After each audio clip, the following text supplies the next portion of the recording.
Minister, a pleasure always to have you on the show. Thank you for your time today. Morning, Bongani, and greetings to all your listeners. What have been your top priorities these first 100 days? Bongani, as you say, a transport system should be providing cheap, efficient, safe movement for people and goods. And I think what we all know is that as a result of vandalism during the COVID pandemic and also a history of neglect in our state-owned enterprises, we are far from achieving that at the present time. I'm guided by three numbers in terms of what I want to achieve by 2029. So the first is that we need to shift passengers back onto rail in our urban areas because we know that road accidents and congestion are major challenges in all of our cities. At the moment, as a result of the recovery of 31 out of 40 PRASA passenger lines, we're now moving about 40 million passengers per annum. Our intention by 2029 is to get to 600 passenger journeys per annum. So it's not just about recovery of the lines, but also revival of the signaling infrastructure so that we can start running many, many more trains than we are at the moment.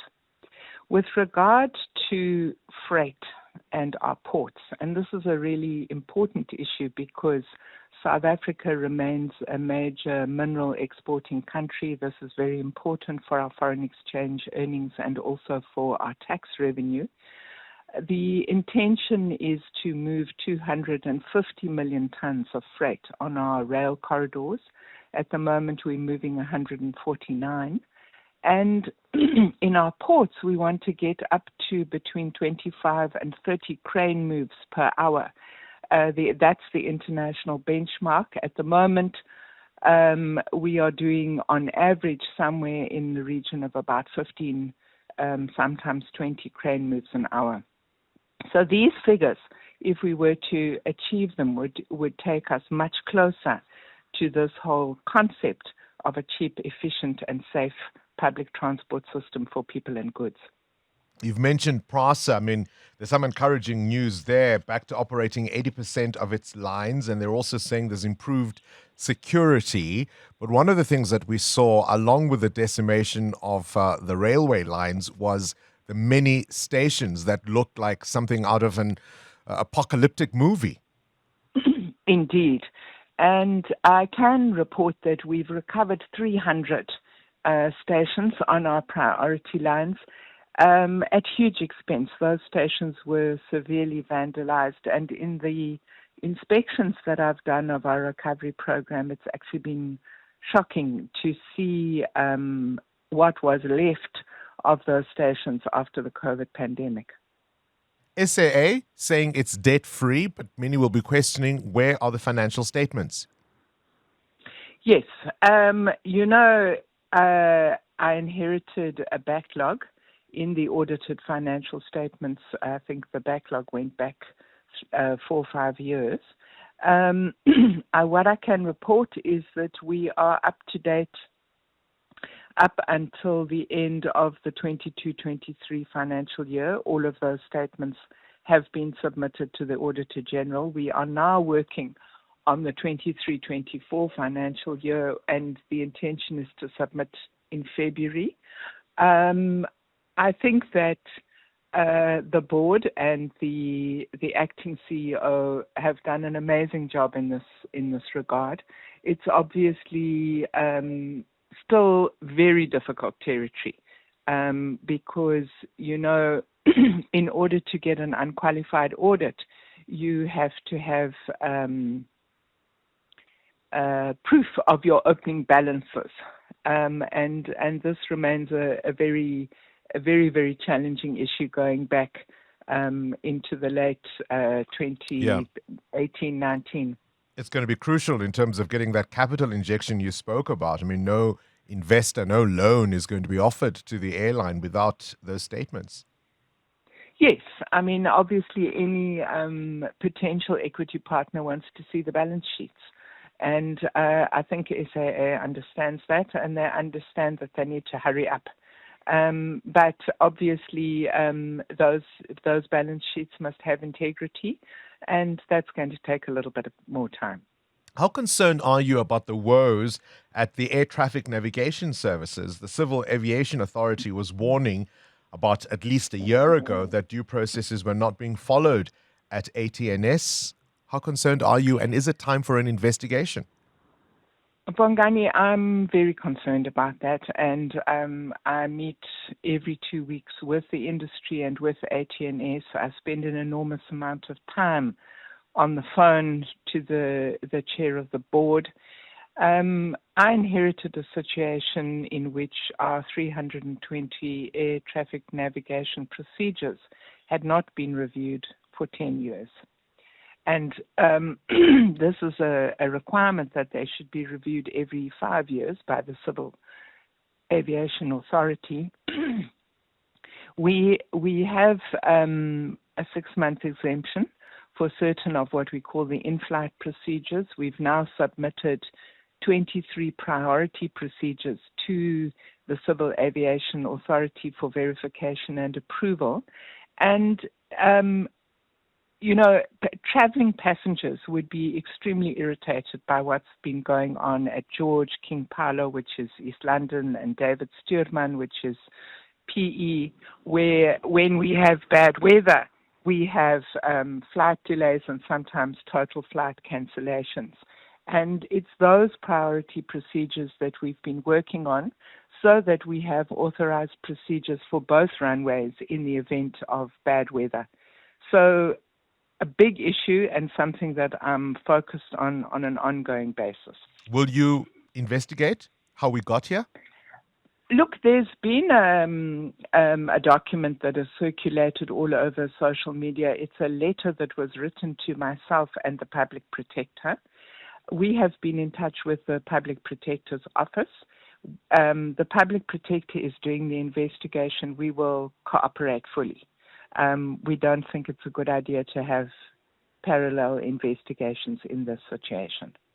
Minister, let's bring you back to Johannesburg. We've been warned of critical infrastructure woes in the city. 4 of 5 bridges in imminent danger of structural failure, requiring substantial renewal or upgrading.